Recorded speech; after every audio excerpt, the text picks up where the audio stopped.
words, fingers and off between the pig-like grunts. Basic.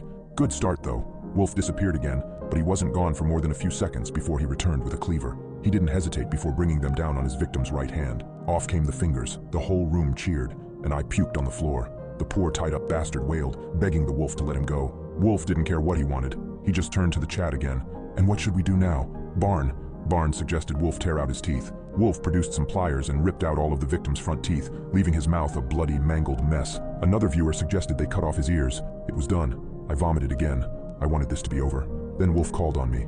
Lucky Star, I understand you're shy about your voice. That's all right. Just type whatever you're thinking into the box. Cold sweat poured down my neck.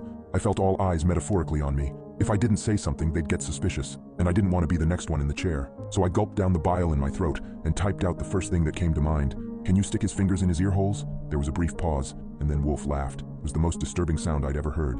The rest of the room joined in the laughter, and I thought for a second I'd fucked up. That's a new one, the wolf chuckled. We should have invited you sooner.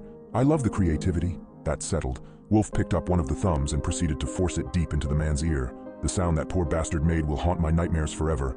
A pointer finger joined it, and in the other ear he managed to fit 2 pinkies and an index. The man started howling and Wolf chuckled again.